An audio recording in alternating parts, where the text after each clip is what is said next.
নমস্কার।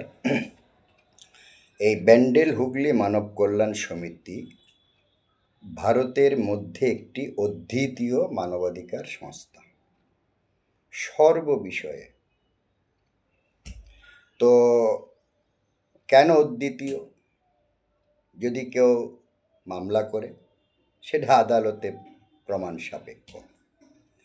তো যাই হোক, আজকে একটি অত্যন্ত গুরুত্বপূর্ণ বিষয়ে আমাদের বর্তমান সরকারের কাছে একটা বিনম্র আবেদন রাখতে চাইব।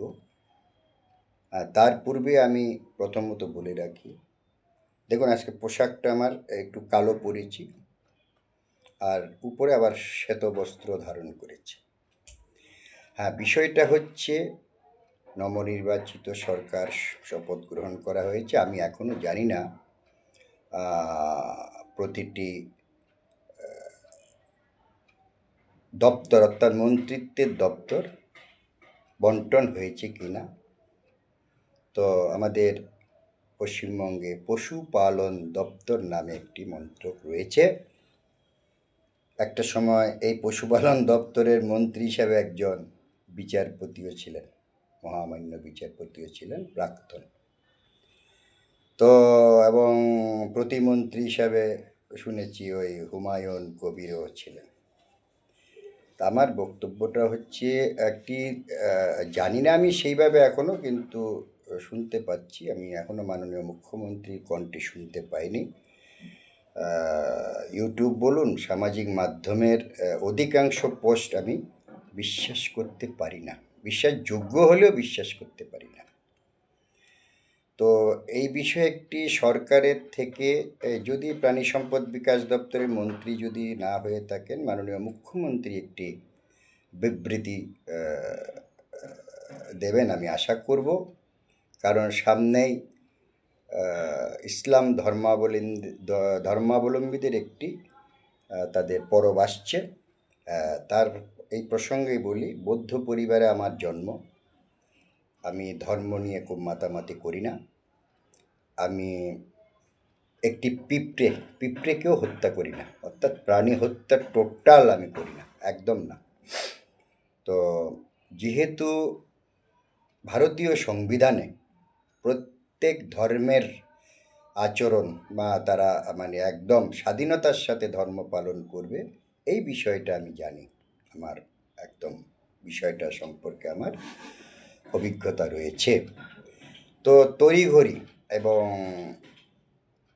এটা ঠিক কথা, নতুন সরকারের কোনো কোনো অত্যন্ত সজ্জন বিধায়করা শপথ নিয়েছেন। তাদের চিন্তা ভাবনা ধর্মনিরপেক্ষতা, তাদেরকে আমি অত্যন্ত প্রশংসা করছি। কিন্তু সেটা তো হবে মানে সেইভাবে যদি এক এক জায়গায় এক এক রকম ব্যাখ্যা হয়, তাহলে তার উপরে ভিত্তি করে কিছু সিদ্ধান্ত কেউ নিতে পারে না। এখন মাননীয় মুখ্যমন্ত্রী দপ্তর থেকে যদি সার্কুলার না হয়, যতদূর মনে হয় আগামী 26-27 এই পরবটা, এই যে গরু সংক্রান্ত, তারা যে এই সময় গরু কোরবানি দিয়ে থাকে। তো আমি যদিও আমি নিজে তো জানেন, বলতেই হচ্ছে বাধ্য হয়ে, কারণ আর্থসামাজিক একটা বিষয় চলে এসছে মানুষের। ইতিমধ্যে আমি দেখেছি, সত্য মিথ্যে জানি না, একজন ঘোষ পরিবারের কেউ স্বেচ্ছায় মৃত্যুবরণ করেছে এই কারণে। তো এই যে গো পালন অধিকাংশই ঘোষ পরিবাররা করে থাকেন, যাদব বা ঘোষ। আচ্ছা, এই প্রসঙ্গে আরও একটি সরকারকে অনুরোধ করব, একটি আপনারা সমীক্ষা করুন বিভিন্ন গোশালা হতে পারে আদ্যাপীঠ, হতে পারে মায়াপুর, ওই জঙ্গলমহল গিয়েছিলাম, ওখানে একটি আশ্রমে বিশাল গোশালা দেখেছি আমি, ওর বৃন্দাবনে দেখেছি ইত্যাদি। তো তাহাদের যে গো মাতারা অর্থাৎ দুধ দেওয়া বন্ধ করে, তখন সেই গরুকে কি করা হয়, একটা সমীক্ষা করার প্রয়োজনীয়তা আছে।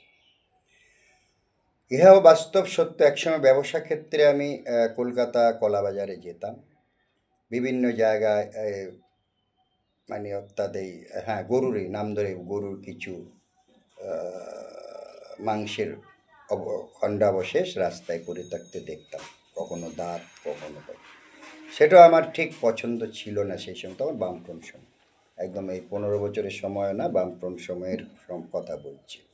অসুবিধা হতো, খুবই অসুবিধা হতো আমার, খুবই অসুবিধা হতো আমার। যদি দুপুরে খাওয়ার ব্যাপার হতো, ওখান থেকে চলে যেতাম কলেজ স্ট্রিটে গিয়ে খাওয়া দাওয়া করে আসতাম।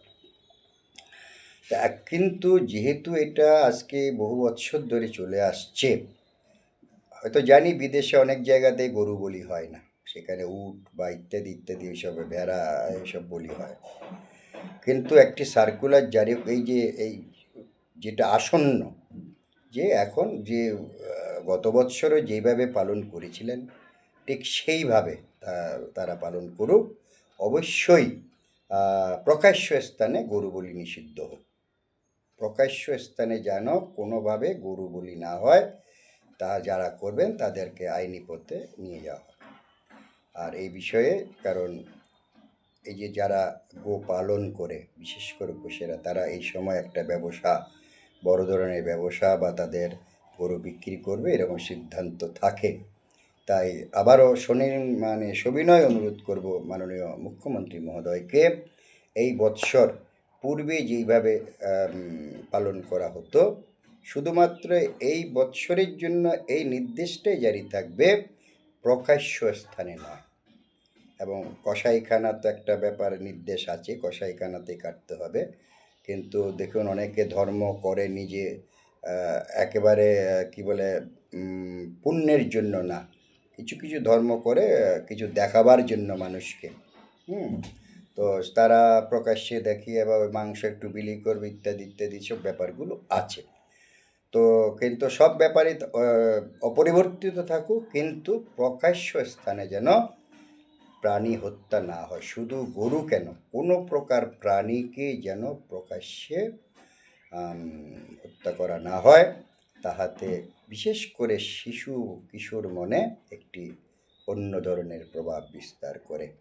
যাই হোক, দেখুন, আমি গুছিয়ে বলতে পারি না বিষয়টা নিয়ে, যদি আমার বলার মধ্যে কোনো আইনগত বা কিছু ভুল বলে থাকি তার জন্য আমি ক্ষমা প্রার্থী।